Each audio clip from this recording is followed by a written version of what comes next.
Hello दोस्तों, the exam times में आपका स्वागत है। आज मैं एक नए वीडियो में नई वैकेंसी के साथ आपके सामने आया हूं। ये वैकेंसी आपकी निकाली गई है DFCCIL, जो कि dedicated freight corridor corporation of India limited है। यह जो कि एक PSU यूनिट है और ये मिनिस्ट्री ऑफ रेलवे के अंडर में काम करती है। तो आप इस वेबसाइट को देख सकते हैं कि ये DFCCIL.com ये इसकी वेबसाइट है। तो आप यहाँ पर आकर इस कंपनी के बारे में डिटेल इन्फॉर्मेशन देख सकते हैं और यहाँ से ही आपको नोटिफिकेशन का यहाँ पर आपको PDF मिल जाएगा। तो हम देखते हैं, आप नीचे स्क्रॉल करिएगा तो यहाँ पर लेटेस्ट न्यूज़ में आपको यहाँ पर देखने को मिल जाएगा। ये 23/4/2021 के डेट में यहाँ पर एडवर्टाइजमेंट नंबर 4/2021, जो कि direct requirement of open market in civil electrical SNT operation and BD and mechanical department of DFCCIL, यहाँ पर ये नोटिफिकेशन है। आप यहाँ पर जाकर इसे डाउनलोड कर सकते हैं एवं इसके डिटेल नोटिफिकेशन को रीड कर सकते हैं। तो अगर आप मैट्रिक प्लस हैं, मैट्रिक से प्लस अगर आपके पास डिग्री है, जैसे मैट्रिक प्लस से ITI है या BTech है, डिप्लोमा है या फिर आपका MBA है, या फिर इसके इक्विवेलेंट आपके पास कोई भी क्वालिफिकेशन है, तो आप इस वीडियो को देख सकते हैं। ये आपके लिए यूज़फुल हो सकती है। और इसमें जो आपको पोस्ट निकाला गया है, इसमें आपको पोस्ट सारे हैं जो आपको जूनियर एग्जीक्यूटिव इंजीनियर के पद पर निकाली गई है, एग्जीक्यूटिव के पद पर निकाली गई है और जूनियर मैनेजर के पद पर निकाली गई है। तो आप इसके डिटेल नोटिफिकेशन को देख सकते हैं यहाँ से डाउनलोड करके। चलिए हम डायरेक्ट इसके नोटिफिकेशन को ऑन कर लेते हैं। हाँ तो दोस्तों, ये DFCCIL की ये डिटेल नोटिफिकेशन है। आप यहाँ पर देख सकते हैं कि ये एडवर्टाइजमेंट नंबर 4/2021 है। इसमें आपको स्टार्टिंग में इसमें आपको कंपनी के बारे में बताया गया है। आप इसको क्या कंपनी क्या वर्क करती है इसके बारे में बताया गया है, क्या क्या अभी इसका प्रोजेक्ट चल रहा है, ये सारा डिटेल यहाँ पर ऊपर में बताया गया है। तो आप इसको एक बार देख लीजिएगा। यहाँ पर ये जो फॉर्म फिलअप होगा वो पूरे ऑनलाइन मोड में होने वाला है, जो कि यहाँ पर आपका पोस्ट बताया गया है। जूनियर मैनेजर के लिए निकाली गई है, एग्जीक्यूटिव के लिए, जूनियर एग्जीक्यूटिव के लिए निकाली गई है। इसके फॉर्म फिलअप की डेट आपको रजिस्ट्रेशन की डेट स्टार्ट हो गई है 24/4/2021 से स्टार्ट हो चुकी है, जो कि आपको चलने वाली है 23/5/2021 तक चलेगी, जो कि रात्रि के 23:45 तक चलने वाली है। और इसके टेंटिव डेट की यदि बात कर लेते हैं तो ये आपको जून 2021 में किसी भी सप्ताह में लिया जा सकता है। इसके बारे में आपको नोटिफिकेशन जारी कर दिया जाएगा वेबसाइट पे, आप वहाँ जाकर देख सकते हैं। आपको फॉर्म फिलअप की डेट, फॉर्म फिलअप किस तरह से करना है, तो यहाँ पर आपको ये लिंक दे दिया गया PDF में ही। तो आप PDF में ही आप यहाँ पर इसको क्लिक करिएगा तो डायरेक्ट इसके ऑनलाइन जहाँ से अप्लाई होता है वहाँ पर आपको ले जाएगा। तो अब हम यहाँ पर बात कर लेते हैं डिटेल इसके नोटिफिकेशन के बारे में। तो यहाँ पर आपको पोस्ट पहला देख लेते हैं। ये जूनियर मैनेजर की पोस्ट होगी, जिसमें आपको 50,000 से पे स्केल जो रहने वाला है वो 50,000 से 1,60,000 रहने वाला है। इसमें आपको IDA पे स्केल है ये, और इसमें आपका टोटल नंबर ऑफ पोस्ट यहाँ पर 31 रखा गया है। और ये जूनियर मैनेजर सिविल के लिए रहने वाली है। अगर आप सिविल ब्रांच से हैं तो आप इसके लिए अप्लाई कर सकते हैं। इसमें आपको कैटेगरीज वाइज भी यहाँ पर बता दिया गया है। और इसमें PWD कैंडिडेट उनके लिए रिजर्वेशन जो रखा गया है ये आपको इस पॉइंट में 0.54 में मिल जाएगा। और इसके अगर हम क्वालिफिकेशन की बात करते हैं तो इसमें आपको bachelor degree in civil engineering with minimum आपको 60% एग्रीगेट मार्क्स रहना चाहिए। यहाँ पर हम देख लेते हैं ये पोस्ट, अगर जूनियर मैनेजर के लिए अगर हम बात कर लेते हैं, ये ऑपरेशन एंड BD, तो इसके लिए आपको यहाँ पर आपको पोस्ट कोड बताया गया है सभी में, और यहाँ पर आपको बता दिया गया है कैटेगरीज वाइज। तो इसके लिए जूनियर मैनेजर के लिए, जो कि ऑपरेशन एंड BD वालों के लिए होने वाला है, ये आपको क्वालिफिकेशन मांगा गया है 2 ईयर्स का आपको MBA या फिर PG DBA, PG DBM, PG DM in marketing या फिर business operation customer relation finance from a recognised institute with not less than 60% marks आपको मिनिमम मांगा गया है। यहाँ पर मेडिकल स्टैंडर्ड आपको बताया गया है A2। यहाँ पर थर्ड में हम बात कर लेते हैं तो ये जूनियर मैनेजर के लिए होने वाली है, जो कि आपको मैकेनिकल वाले के लिए होने वाली है, BTech या BE जो भी होंगे। तो यहाँ पर आप देख सकते हैं टोटल नंबर ऑफ सीट 3 रखा गया है। यहाँ पर स्टार का मतलब आपको इसमें नंबर ऑफ वैकेंसी में इंक्रीज या डिक्रीज किया जा सकता है, जो कि आपको वेबसाइट पे इन्फॉर्म कर दिया जाएगा। तो आपको इसमें क्वालिफिकेशन की बात कर लेते हैं तो बैचलर डिग्री BE या BTech आप करना चाहिए मैकेनिकल इंजीनियरिंग में, इलेक्ट्रिकल इंजीनियरिंग में, electronics engineering, industrial engineering, production engineering, automobile engineering, manufacturing engineering, instrumentation and control engineering, electronics and communication engineering, electronics engineering from a recognised university से रहना चाहिए with आपको मिनिमम 60% मार्क्स आपको यहाँ पर मांगा गया है। यहाँ पर हम पोस्ट एग्जीक्यूटिव के लिए अगर बात कर लेते हैं, जो कि सिविल वालों के लिए होने वाला है, तो इसमें आपको डिप्लोमा की डिग्री मांगी गई है, जो कि मिनिमम 3 ईयर्स का डिप्लोमा डिग्री रहना चाहिए, जो कि आपको सिविल में इंजीनियरिंग में रहना चाहिए। Civil engineering in transportation, civil engineering construction technology, civil engineering public health में रहना चाहिए, civil engineering water resource engineering में विथ मिनिमम आपको 60% एग्रीगेट मार्क्स मांगा गया है। इसमें आपको नंबर ऑफ वैकेंसीज की बात कर लेते हैं तो यहाँ पर आपको 73 वैकेंसी यहाँ पर रखे गए हैं। यहाँ पर हम एग्जीक्यूटिव के लिए बात कर लेते हैं, जो कि इलेक्ट्रिकल वालों के लिए, इलेक्ट्रिकल से है, तो यहाँ पर आपको डिप्लोमा रहना चाहिए 3 ईयर्स की इलेक्ट्रिकल या इलेक्ट्रॉनिक्स में, पावर सप्लाई में, instrumentation and control, industry, electronics instrumentation, applied electronics, digital electronics, power electronics from a recognised university से रहना चाहिए विथ मिनिमम 60% मार्क्स रहना चाहिए। यहाँ पर हम एग्जीक्यूटिव के लिए बात कर लेते हैं, जो कि आपको सिग्नल एंड टेलीकम्युनिकेशन के लिए है। तो यहाँ पर आपको 87 वैकेंसी रखी गई है। इसमें आपको डिप्लोमा डिग्री रहना चाहिए, 3 इयर्स का मिनिमम रहना चाहिए, और वो रहना चाहिए आपको इलेक्ट्रिकल या फिर electronics, microprocessor, TV engineering, fibre optics communication, telecommunication, communication, sound and TV engineering, industrial control, electronics instrumentation, industrial electronics, applied electronics, digital electronics, power electronics, information science and technology, computer application, computer engineering, computer science, computer technology from a recognised university से रहना चाहिए with आपको minimum यहाँ पर 60% marks मांगा गया है। 4 number में आपको बताया गया है एग्जीक्यूटिव के लिए, जो कि ऑपरेशन एंड बीडी में निकला हुआ है। टोटल इसमें आपको 237 सीट के लिए यहाँ पर निकाली गई है। आप यहाँ पर आपको क्वालिफिकेशन की बात कर लेते हैं, तो आपको graduation with not less than 60% मांगा गया है फ्रॉम ए रिकॉग्नाइज्ड यूनिवर्सिटी से। यहाँ फिर सीरियल नंबर 5 में देख लेते हैं। यहाँ पर एग्जीक्यूटिव मैकेनिकल के लिए निकाले गए हैं, जो कि 3 number, total number of seat यहाँ पर 3 है। और इसमें आपको एजुकेशनल क्वालिफिकेशन की बात करें तो यहाँ पर डिप्लोमा रहना चाहिए 3 इयर्स की, जो कि आपको mechanical, electrical, electronics, manufacturing, mechatronics, production engineering, automobile, instrumentation and control engineering from a recognised university से मिनिमम 60% मार्क्स आपको रहना चाहिए। यहाँ पर अब हम जूनियर एग्जीक्यूटिव के पोस्ट के लिए बात कर लेते हैं, जिसका आपको पे स्केल रहने वाला है 25,000 से 68,000 रहने वाला है। तो चलिए हम इसमें जूनियर एग्जीक्यूटिव के लिए सीरियल नंबर 1 देखते हैं, जो कि इलेक्ट्रिकल में है। और यहाँ पर आपको total number of vacancy 135 plus रखा गया, इंक्रीज या डिक्रीज किया जा सकता है। तो यहाँ पर हम देख लेते हैं एजुकेशनल क्वालिफिकेशन की बात कर लेते हैं। तो यहाँ पर आपको मैट्रिकुलेशन मांगा गया है, मैट्रिकुलेशन विथ मिनिमम आप 60% मार्क्स रहना चाहिए, minimum 2 years of duration course of completed act सुप्री अप्रेंटिसशिप का अगर आप 10th के साथ हैं, या फिर ITI किए हुए हैं, जो कि आपको SCVT या NCVT से मान्यता प्राप्त है। और आपका ट्रेड जो रहना चाहिए वो इलेक्ट्रिकल, इलेक्ट्रॉनिक्स, इलेक्ट्रीशियन या wireman, electronics from A minimum आपको 60% मार्क्स रहना चाहिए। तो आप इसमें फॉर्म फिलअप कर सकते हैं, इसके लिए एलिजिबल होंगे। आप ऐसे ही लेटेस्ट वीडियो की नोटिफिकेशन के लिए आप इस चैनल को सब्सक्राइब कर सकते हैं।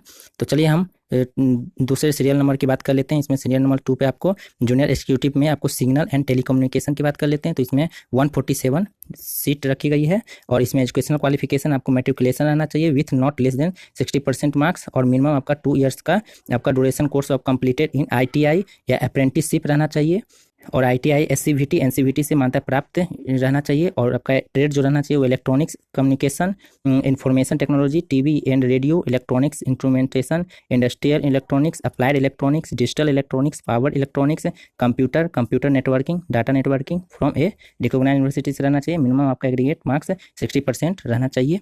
इसमें हम सीरियल नंबर 3 जूनियर एग्जीक्यूटिव में आप सीरियल नंबर 3 की बात कर लेते हैं। तो ये आपका ऑपरेशन एंड BD में निकला हुआ है, जो कि आपको 225 सीट पे निकाली गई है। इसमें आपका educational qualification matriculation not less than 60% marks, और आपको 2 इयर्स का अप्रेंटिसशिप कोर्स रहना चाहिए, अप्रेंटिसशिप की ट्रेनिंग रहनी चाहिए, या ITI रहना चाहिए फ्रॉम SCVT, NCVT से मिनिमम 60% मार्क्स आपका रहना चाहिए, या फिर आपको ग्रेजुएट इन एनी डिसिप्लिन में रहना चाहिए।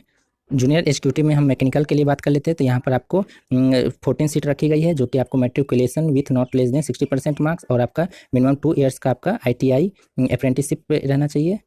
और यहाँ पर जो ITI रहना चाहिए वो आपको fitter, electrician, motor mechanic, electronics and instrumentation रहना चाहिए विथ मिनिमम आपको 60% मार्क्स रहना चाहिए।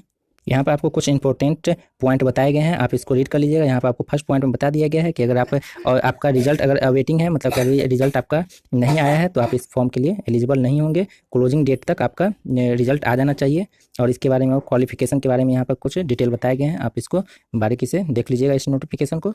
यहाँ पर हम एज लिमिट की बात करते हैं। तो आपको यहाँ पर जूनियर मैनेजर के लिए आपको 18 से 27 साल रखा गया है, यानी कि मिनिमम आपको 18 साल और मैक्सिमम आपको 27 साल रखा गया है। और एग्जीक्यूटिव की पद के लिए बात करें तो यहाँ पर आपको 18 से 30 साल रखा गया है, जबकि जूनियर एग्जीक्यूटिव के लिए यहाँ पर आपको 18 से 30 साल रखा गया है। यहाँ पर हम एज रिलैक्सेशन की बात कर लेते हैं। तो SC ST के लिए आपको यहाँ पर 5 इयर्स का रिलैक्सेशन दिया गया है, जबकि OBC जो कि नॉन क्रीमी लेयर से कैंडिडेट होंगे उनके लिए यहाँ पर 3 इयर्स का दिया गया है। और यहाँ पर आपको PWD कैंडिडेट होंगे तो यहाँ पर आपको 10 इयर्स का रिलैक्सेशन दिया जाएगा। लेकिन अगर आप PWD विथ SC ST भी हैं तो आपको यहाँ पर मैक्सिमम आपको टोटल 15 इयर्स का दिया जाएगा। और यहाँ पर अगर OBC हैं PW के साथ जो कि नॉन क्रीमी लेयर से होंगे उनको 13 इयर्स का यहाँ पर रिलैक्सेशन दिया जाएगा। यहाँ पर और कुछ और इन्फॉर्मेशन बताए गए हैं, आप इसको रीड कर लीजिएगा। आपको यहाँ पर पॉइंट 6 में बताया गया है नो ऑब्जेक्शन सर्टिफिकेट के बारे में। यदि आप कहीं पहले से काम कर रहे होंगे, government, semi government, public sector unit या ऑटोनोमस बॉडी या कहीं भी आप काम कर रहे हैं, तो उनके लिए आपको नो ऑब्जेक्शन सर्टिफिकेट देना होगा, अगर इसके लिए आप फॉर्म फिलअप कर रहे हैं तो। यहाँ पर आपको कुछ पर्क्स एंड अलाउंस के बारे में बताया गया है, आप इसको देख सकते हैं। यहाँ पर हम सिलेक्शन प्रोसेस की बात करते हैं, तो यहाँ पर आपको सभी पोस्ट के लिए यहाँ बता दिया गया है। Junior manager civil, junior manager operation BD, यहाँ पर आप देख सकते हैं टोटल 12 पोस्ट के लिए यहाँ पर बता दिया गया है कि आपका जो एग्जाम का प्रोसेस होगा उसमें किस किस तरह से लिया जाएगा।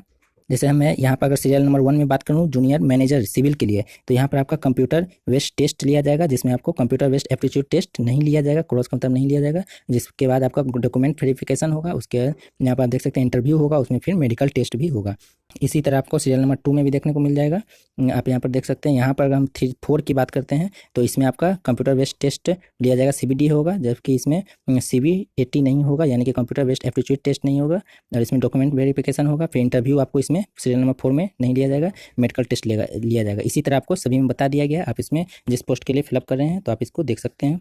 स्कीम ऑफ एग्जामिनेशन की यहाँ पर हम बात कर लेते हैं, तो ये आपका ऑनलाइन मोड होने वाला है, जो कि आपका कंडक्ट किया जाएगा 2 या 3 सेशन में ऑन ए सिंगल या मल्टीपल डे में भी कंडक्ट किया जा सकता है, और इसका जो ड्यूरेशन रहेगा वो आपका 2 आवर्स का रहने वाला है।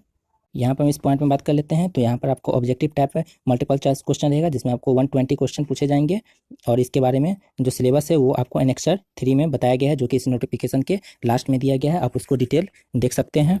आपको यहाँ पर नेगेटिव मार्किंग भी दिया जाएगा, अगर प्रत्येक रॉन्ग क्वेश्चन के लिए यहाँ पर आपको 1/4 का नेगेटिव मार्किंग किया जाएगा। इसमें क्वालिफिकेशन मार्क्स इन रिटर्न की अगर बात करें या फिर CVT जिसके लिए है, तो उसके लिए अगर अंडर अनरिजर्व कैंडिडेट है तो उसके लिए 40% मार्क्स रखा गया है। SC ST OBC के नॉन क्रीमिलियर EWS के लिए 30% मार्क्स रखा गया है, जबकि ST के लिए यहाँ पर 25% मार्क्स क्वालिफाइंग मार्क्स रखा गया है रिटर्न या CBT में। इस पॉइंट में आपको बता दिया गया है कि अगर किसी 2 कैंडिडेट का 2 या 2 से अधिक कैंडिडेट का अगर नंबर जो मार्क्स होगा वो अगर टाई कर जाता है तो उनके एज के आधार पर इसमें सिलेक्शन किया जाएगा। तो आप यहाँ पर देख सकते हैं इस पॉइंट में बताया गया है। यहाँ पर आप देख सकते हैं कि ये क्वालिफाइंग मार्क्स में आपको यहाँ पर देख सकते हैं, ये बताया गया है कि आपका जो the candidate need to secure a minimum T score of 42 marks in each of the test में आपको लाना होगा क्वालिफाई करने के लिए। यहाँ पे और भी कुछ इन्फॉर्मेशन बताए गए हैं, आप इसको देख सकते हैं। यहाँ पर आपको इंस्ट्रक्शन फॉर डॉक्यूमेंट वेरिफिकेशन के समय आपको क्या क्या डॉक्यूमेंट्स में रेडी रखना है। अगर आप शॉर्ट लिस्टेड हो जाते हैं तो आप ये सारे डॉक्यूमेंट्स को आपको रेडी रखना है। तो यहाँ पर आपको बताया गया है instruction for interview for junior manager level के लिए यहाँ पर बता दिया गया है कि आपको इंटरव्यू के समय में क्या प्रोसेस रहने वाला है। तो आप यहाँ पर देख सकते हैं, यहाँ पर वेटेज आपको 85% टू CVT मार्क्स एंड 15% आपको इंटरव्यू से लिया जाएगा, उसका मार्क्स किया जाएगा शॉर्टलिस्ट। यहाँ पर आपको इंस्ट्रक्शन फॉर मेडिकल टेस्ट के लिए यहाँ पर इंस्ट्रक्शन बता दिए गए हैं। तो आप यहाँ से इसकी वेबसाइट पे जाके indianrailway.gov.in यहाँ पर रेलवे मेडिकल मैनुअल के अनुसार लिया जाएगा। तो आप यहाँ पर देख सकते हैं। यहाँ पर अगर हम एग्जामिनेशन सिटीज़ की अगर बात कर लेते हैं तो यहाँ पर सीनियर नंबर 1 में बताया गया है कि आपका जो रहने वाला है वो पटना, इलाहाबाद, गुवाहाटी, वाराणसी, भुवनेश्वर, चेन्नई, दिल्ली, NCR, जयपुर, लखनऊ, मुंबई, कोलकाता, बेंगलुरु, हैदराबाद, नागपुर, भोपाल, विशाखापट्टनम, रांची, रायपुर, पुणे, तिरुवनंतपुरम एंड चंडीगढ़ या Mohali depending upon the response receive from इस सेंटर। तो यहाँ आपका सेंटर दिया जाएगा, इस सेंटर में आपको चेंज भी किया जा सकता है, ये आपको वेबसाइट पर बता दिया जाएगा। यहाँ पर और भी कुछ इन्फॉर्मेशन दे दिए गए हैं। यहाँ पर हम एग्जामिनेशन फीस की अगर बात कर लेते हैं तो जूनियर मैनेजर के लिए यहाँ पर 1000 रखा गया है, जबकि एग्जीक्यूटिव इंजीनियर के लिए यहाँ पर 9 रखा गया है। यहाँ पर आपका कैटेगरी बताया गया है unreserved OBC NCL non creamy layer EWS के लिए यहाँ पर बताया गया है। तो यहाँ पर आपको जूनियर एग्जीक्यूटिव के लिए 700 रुपये रखा गया है, और जो बैंक चार्जेस प्लस GST जो भी होगा वो कैंडिडेट को ही पे करना पड़ेगा। ये फी नहीं है, मतलब कि अगर वहाँ पर बैंक के द्वारा चार्ज किया जाता है तो। और SC ST वालों के लिए या PWD एक्स सर्विसमैन कैटेगरी होंगे उनके लिए यहाँ पर कोई भी फी पेमेंट नहीं लिया जाएगा।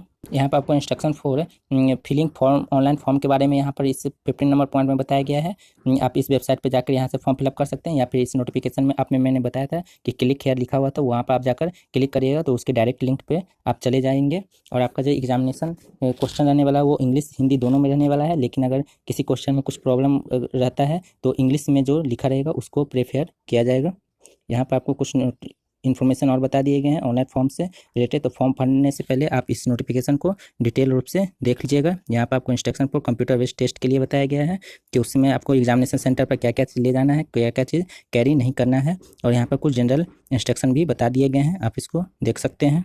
एक्शन अगेंस्ट मिसकंडक्ट, अगर आप किसी मिसकंडक्ट करते पाए जाते हैं तो आपके अगेंस्ट क्या क्या एक्शन लिए जा सकते हैं, ये सारा आपको यहाँ पर बता दिया गया है। यहाँ पर कुछ वार्निंग उस बताए गए हैं। इसके बाद आपको यहाँ पर कुछ सर्टिफिकेट यहाँ पर अटैच किए गए हैं, आप इसको देख सकते हैं, जो कि आपको वेरिफिकेशन लिया जाएगा। इसी फॉर्मेट में आपको देना होगा।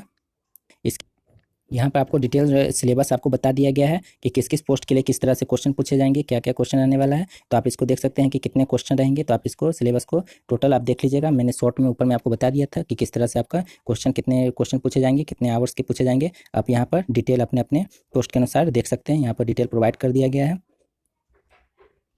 यहाँ पर हाउ टू अप्लाई की यदि बात कर लेते हैं तो हाउ टू अप्लाई में आपको बताया गया है कि आप जाकर इसकी वेबसाइट यहाँ पर बताया गया है www.dfccil.com पे जाकर आपको वहाँ से फॉर्म फिलअप करना होगा। इसका जो स्टेप रहेगा, फर्स्ट स्टेप में आपको यहाँ पर रजिस्ट्रेशन करना होगा, सेकंड में form fill up, application and submission of fee करना होगा।